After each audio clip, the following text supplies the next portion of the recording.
अर्थ कृपा भी होता है।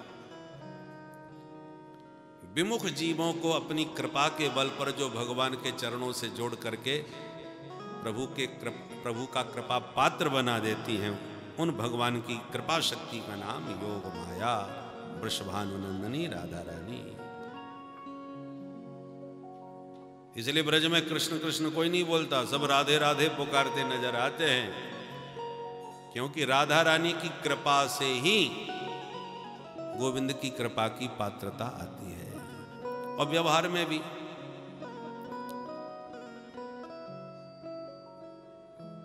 बच्चा यदि थोड़ा भी गंदा हुआ और पिताजी की गोद में आने के लिए हाथ उठाया तो पिताजी धक्का मार दें, चल चल उधर चल, कपड़े गंदे करने आ गया। परंतु कितना भी बच्चा गंदा हो, माँ उसको नहीं दुत्कारती, पकड़ के उठाती है, नवाती है, धुलाती है, सजाती है, और जब सुंदर श्रृंगार कर देती है बालक का, तो वही पिता बालक के पीछे पीछे दौड़ता है, भाई हमारा भी तो अधिकार है, जरा हमको भी दो, हमारी गोद में भी दो। तो माँ उलाहना देती है, तब नहीं था तुम्हारा बच्चा, ने कपड़े गंदे हो जाते तो उसको धक्का मार के भगा दिया।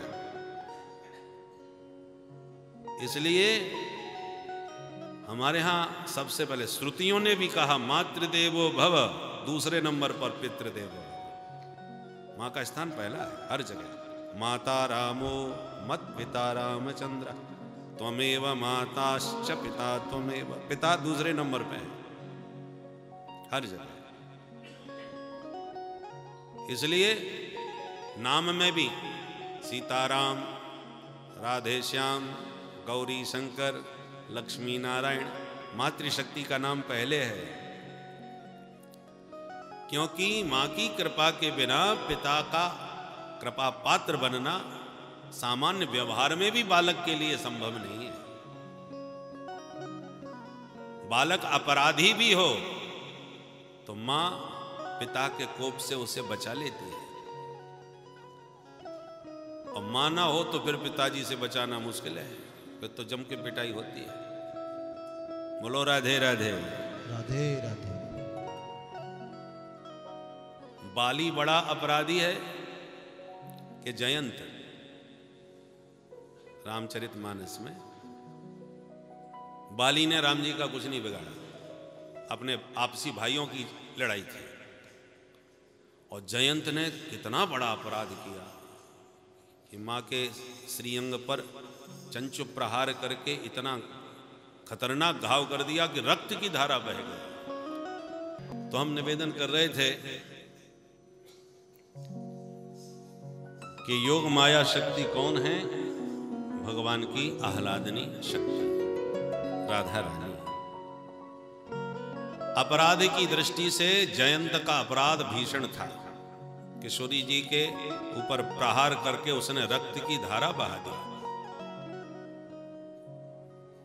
बाली का कोई भी अपराध नहीं, आपसी लड़ाई भाइयों की है। राम जी का तो उसने कोई अहित नहीं किया था। पर आश्चर्य की बात है, जिसने भीषण अपराध किया उस जयंत को केवल आंख फोड़ करके छोड़ दिया, मारा नहीं। और जिसने कुछ नहीं बिगाड़ा था उस बाली को मृत्यु दंड दे दिया। कारण क्या था? जयंत को जब दंड देने की बात आई तो किशोरी जी बगल में ही बैठी थी, हाथ पकड़ लिया, सुनो सुनो बच्चा है, माफ करो। इसलिए जनक सुता जग जननी जान की, अतिशय प्रिय करुणा निधान की। जगत जननी है तो भगवान का हाथ पकड़ लिया, बोले अपराध आपका नहीं किया, मेरा किया है।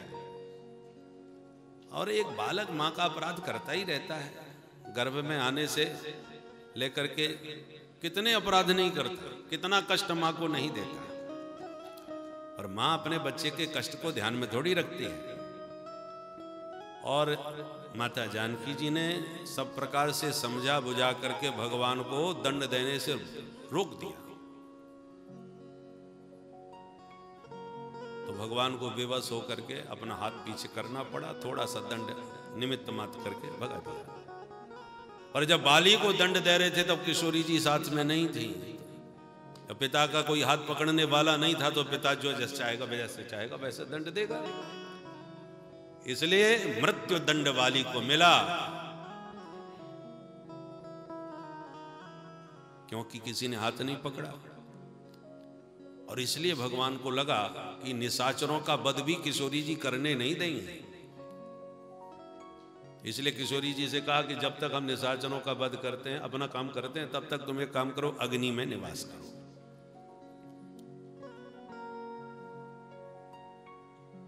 और अग्नि के भी दो रूप हैं, एक तो व्यापक अग्नि है और एक राम जी की भी तो क्रोधाग्नि है। जो अपराध भक्त कर करई, राम रोष पावक सो जरे।